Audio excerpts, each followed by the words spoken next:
بسم اللہ الرحمن الرحیم۔ ملت اسلامیہ کے غیور زندہ دل فرزندوں اور علماء اور مفکرین اور دانشوران قوم و ملت، اسلام و فوبیا، اسلام کی عزت و حرمت، رسالت، توحید، شاعر اسلام کو تنقید و تبصرہ اور توہین کا نشانہ بنا کر 2 ارب سے زائد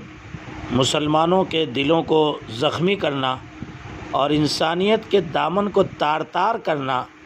یہ ایسا معلوم ہوتا ہے کہ اس وقت باطل کا روزمرہ کا ایک مزاج بن گیا، اور اس کے بالمقابل ہمارے کیا چیلنجز ہیں، کیا تیاریاں ہیں، ہمیں اس کو کیسے لینا ہے، ہم اس لائن سے بالکل بے فکر ہیں اور سوئے پڑے ہیں۔ کہیں کسی کو زیادہ زخم سا لگتا ہے، کچھ ہمارے نوجوان جو بیچارے ہر طرح کے ڈسپلین سے اور ایک سسٹمسٹک طریقے سے بالکل عاری ہوتے ہیں، وہ جاتے ہیں، توڑ پھوڑ کرتے ہیں، نعرہ تکبیر بلند کرتے ہیں،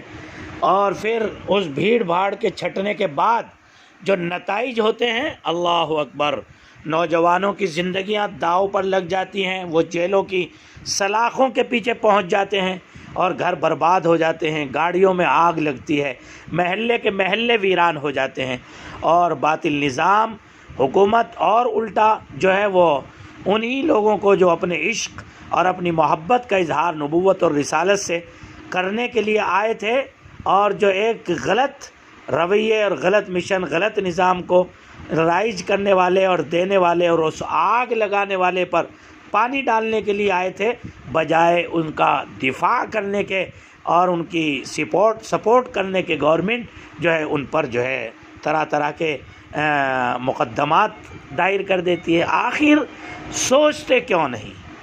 ایسے ہی پٹو گے، ایسے ہی چلو گے،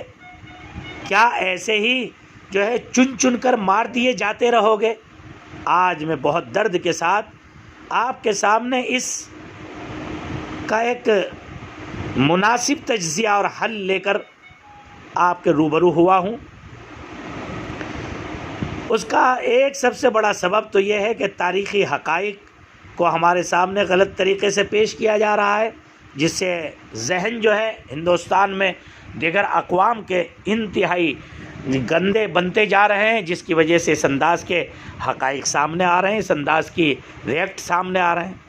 اور میڈیا جو ہے گودی وہ گمراہ کن خبریں پیش کر کے اور ان میں جلتی میں آگ لگا کر جو ہے وہ اور آگ کو بڑھاوا دے کر اس کے بڑھنے کا کام کرتا ہے۔ آخر کیا حل ہے؟ دیکھیے محترم ناظرین اور سامعین، یہ میرے دل کی آواز ہے، اس کو بہت دھیان کے ساتھ سنیے۔ اس صورتحال پر قابو پانے کے لیے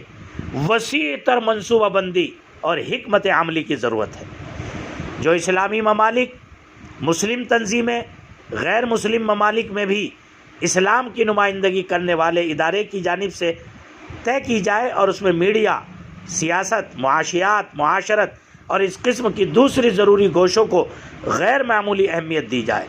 دین اسلام کے تعارف سے متعلق واضح پیغام جاری کیا جائے، پمفلٹس جاری کیے جائیں، اور میڈیا، سوشل میڈیا اور الیکٹرونک اور جتنے اسباب و ذرائع ہیں ترسیل کے، ان سب کو اسلامی اخلاق، اقدار و روایات اور امن، پیسفل پروگرام اور پیغام جو ملت اسلامیہ کا اسلامی ہدایات میں ہے، اس کو اجاگر کیا جائے۔ سب سے بڑا نقصان ہم نے یہ بھی کیا کہ ہماری تقریریں، تحریریں ساری اپنوں ہی کے درمیان میں چلتی رہی، اور ہم نے اسلام کی دعوت، اسلام کا تعارف اور اسلام کی خوبیاں اپنے برادران وطن میں نہیں دی۔ مؤثر ذرائع ابلاغ کے ذریعے اس تمام چیزوں کو عام کیا جائے تاکہ ذہن سازی ہو، ذہن کی تطہیر ہو۔ نمبر 2، اسلامی ممالک، مسلم تنظیموں کے درمیان تعاون اور اشتراک کا معاملہ ہو تاکہ یکساں تجاویز پاس کی جائیں، اور امت مسلمہ اور اس کے شعار کے خلاف کسی بھی اہانت آمیز کوشش یا اسلامی تعلیمات پر کیے جانے والے اعتراض کا جواب دینے کے لیے ایک ایسا مضبوط پلیٹ فارم ہو، ایسا مضبوط پلیٹ فارم ہو کہ مثلاً کوئی کام مظفر نگر میں ہوا، کوئی کام بنگلور میں ہوا، تو آخر بنگلور والے ہی اس کا ایجیٹیشن کیوں کرتے ہیں؟ انڈیا کا مسلمان کیوں نہیں کرتا؟ جدہ اور یورپ، جدہ اور ریاض اور سعودی، ملیشیا، موریشس اور دیگر ممالک اسلامیہ کا کیوں نہیں کرتا؟ اس لیے کہ ہم میں آپس میں ارتباط نہیں ہے، ہم میں آپس میں کوئی متحدہ ایسا پلیٹ فارم نہیں ہے۔ عالمی اسلامی کے نام سے پلیٹ فارم تو بہت ہیں، لیکن زمینی حقیقت کے ساتھ ان کا کوئی رشتہ نہیں ہے۔ مثلا مجمع الفقہ الاسلامی ہے، مسلم پرسنل لا بورڈ ہے، رابطہ ادب اسلامی ہے، رابطۃ العالم الاسلامی مکۃ المکرمہ ہے۔ اسی طرح سے ایک بہت ہی محرک، باوثوق اور فوج، سپاہ، دولت، قوت، ہر چیز سے لیس ایک تنظیم ہے جس کو آپ OIC کے نام سے یاد کرتے ہیں، منتظمۃ التعاون الاسلامی۔ یہ کیا ہے؟ یہ خالی چھپنے کے لیے، اخباروں کی، ٹی ویوں کی زینت بننے کے لیے ہے؟ کیا خدا کے نبی کی توہین اگر بنگلور میں ہوتی ہے تو OIC کو یہ نظر نہیں آیا کہ وہ ہمارے بھی نبی تھے؟ یا ان 57 ممالک کے جو بادشاہ اور ان 57 ممالک کے جو حکمراں ہیں جو جبے قبے پہن کر جمع ہو جاتے ہیں اور خالی سے ایک جو ہے فوٹو شاپ کرنے کے لیے اور اسلامی نظام کے خلاف کیا کیا بیخ و بن اکھاڑنے کی تیاری کی جائے گئی، کیا ان کی غیرت انہیں اندر سے جھنجھوڑتی نہیں ہے؟ اس لیے یاد رکھیے، ان تمام ان کو چاہیے، اور جتنے تعلیمی ادارے ہیں، چاہے وہ رابطۃ الاسلامی ہو، جمعیت الشیخ للاقراء ہو، المجلس العالمی لشیوخ الاقراء، اسی طرح سے بڑے بڑے تعلیمی ادارے، دارالعلوم دیوبند ہے، ندوۃ العلماء ہے، جتنے بھی ہمارے یونیورسٹیز ہیں، مسلم یونیورسٹی علی گڑھ ہے، جامعہ ملیہ ہے، بڑے بڑے ادارے ہیں، مولانا آزاد نیشنل یونیورسٹی ہے، اور برادران وطن ہمارے جو ہندو مسلم اتحاد نواز اور انسانیت نواز ہیں، انہی سب کو اس بات کی فکر ہونی چاہیے کہ کسی ایک اس پر جو ہے وہ اگر طنز ہو رہا ہے تو وہ انسانیت کا دامن سمجھو تار تار ہو رہا ہے۔ مختلف مذاہب کے درمیان تیسرا یہ ایک متحدہ پلیٹ فارم بنے، اور جب کسی بھی عالم کے حصے میں کوئی ایسی توہین رسالت یا کارٹون یا اسلامی شریعت پر کوئی مذاق اور دل لگی ہو تو پورا عالم ہل جانا چاہیے، پورے عالم کو ایک اعتبار سے اس کے اندر محرک ہونا چاہیے، جواب دہ ہونا چاہیے، اور ایک مضبوط لائے عمل طے کر کے اس طاقت کو، اس کنٹری کو مخاطب کرنا چاہیے۔ نفرت و تشدد کی سیاست کی پرزور مخالفت اور ہمت شکنی کی جائے تاکہ انسانیت کی فلاح و بہبود کے لیے کام کرنے کا جذبہ پیدا ہو۔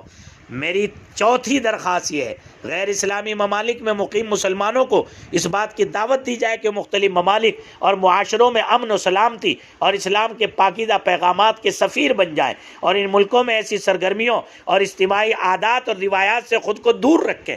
کہ جو اسلام کی بدنامی کا سبب بنے۔ اور یہاں بھی جو تنظیمیں ہیں، میں ان کے ذمہ داروں سے درخواست کروں گا کہ اتحاد بین المذاہب تو نہیں ہو سکتا، لیکن محبت اور رواداری، امن و شانتی کے پیغام اور اسلامی دعوت اور اسلامی خوبیوں کو عام کرنے کے لیے ہمارے برادران وطن سے روابط کو بڑھایا جائے۔ پانچویں میرے دل کی تمنا ہے، اس موضوع سے متعلق جو اسلامک اسکالرز ہیں، ریسرچ اسکالر ہیں، مسلم مفکرین ہیں، دوسری زبانوں میں بھی وہ مہارت رکھتے ہیں، ان کو دوسرے مذاہب میں اسلامک لٹریچر کو عام کرنا چاہیے، اور اسلام کے امن اور پیسفل پروگرام کو زیادہ سے زیادہ برادران وطن تک پہنچانا چاہیے تاکہ ذہنیت کا یہ زہر دور ہو۔ ایسے داعی اور مبلغ تیار کیے جائیں جو غیر مسلم ممالک کی زبانوں میں مہارت حاصل کرنے والے ہوں، ان ملکوں میں دعوت کا کام کر سکیں، اور ہمارے ملک میں بھی برادران وطن میں محبت اور امن و آشتی کے پیغام کو عام کرنے کی دعوت دے سکے۔ جیسے RSS کے لوگ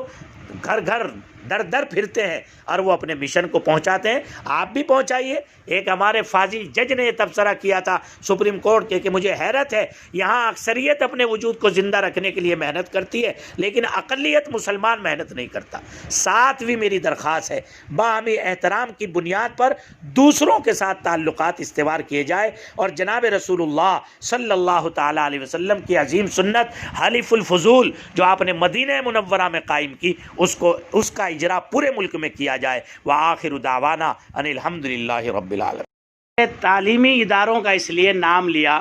کیونکہ تعلیم، ادارے قرآن حدیث کی ریسرچ تحقیق تو جبھی باقی رہے گی جب ذات نبوت، ختم نبوت، توحید و رسالت اور جو شعار اسلام ہیں وہ باقی رہیں، اور جب انہی کو لوگ کیچڑ اچھالنے لگیں گے، ان کو نشانہ بنانے لگیں گے، ان کو ٹارگیٹ کرنے لگیں گے، اور آپ کے دلوں کو زخمی کرنے لگیں گے، اور آپ میں اتنا بھی شعور نہیں ہوگا کہ میں اس کے دفاع کے لیے کھڑا ہو جاؤں، جبکہ سارے تعلیمی اداروں کا مقصد، چاہے وہ قرات کے ادارے ہوں، چاہے وہ تعلیم کے ادارے ہوں، تخصص فی الحدیث کے ادارے ہوں، چاہے کالجز ہوں، یونیورسٹیز ہوں ہمارے اسلامی ممالک میں، وہ سب زندہ تو صرف نبوت اور رسالت کی برکت سے ہے، وہ سب دین تو خدا کے پیغمبر کی ہے۔ جب خدا کے پیغمبر کی ذات ہی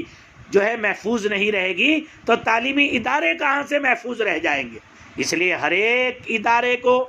ہر ایک مشن کو، ہر ایک تحریک کو، ہر ایک قداور انسان کو یہ سوچنا چاہیے کہ میں کس طرح سے نبوت کے دفاع میں کھڑا ہو جاؤں، میں کس دائرے میں رہ کر نبوت کے دفاع میں کام کر سکتا ہوں۔ تعلیمی اداروں کو چاہیے کہ اپنے بجٹ میں 5 لاکھ، 2 لاکھ، 4 لاکھ، 50,000، 20,000، 10,000 جو جس لائن کا ادارہ ہے، اس ادارے کو یہ چاہیے کہ وہ نبوت کے تعارف میں، اسلامی اخلاق کے تعارف میں ایسے ایسے رسائل، ایسے ایسے چھوٹے چھوٹے لٹریچر اور برادران وطن کی دعوت اور امن و آشتی کے پیغام کو عام کرنے کے لیے اپنا حصہ بنائیں۔ جو بڑے پیمانے کے لوگ ہیں وہ بڑے پیمانے پر بنائیں، جو حکومتی طبقے میں ہیں، منسٹر ہیں، وزراء ہیں، حکمران ہیں، بادشاہ ہیں، وہ ان ملکوں کی حکومتوں پر، وہاں کے سفیروں پر دباؤ بنائیں کہ آپ کے ملک میں اگر آج کے بعد یہ ہوا ہم اس کو برداشت نہیں کریں گے۔ یعنی امت کا ہر طبقہ جو جس لائن میں ہے وہ یاد رکھے، اگر اپنی اپنی حیثیت سے نبوت کے دفاع میں نہ اٹھا، توحید و رسالت کے دفاع میں اور حفاظت کے لیے نہ اٹھا، قرآن و حدیث کی عظمت کے دفاع کے لیے نہ اٹھا، تو یاد رکھنا میری بات، میں چھوٹا سا طالب علم ہوں، پھر ہم اپنے وجود کے لیے ترس جائیں گے، ہم اپنے وجود کے لیے بھیک مانگیں گے، لیکن ہمارا وجود بھی محفوظ نہیں رہے گا۔ کیوں؟ اس لیے کہ کائنات کا وجود نبوت و رسالت کی برکت سے ہے، اور جب نبوت و رسالت ہی کے دفاع میں ہم کھڑے نہیں ہو سکتے تو ہمارے دفاع میں کون کھڑا ہو سکتا ہے؟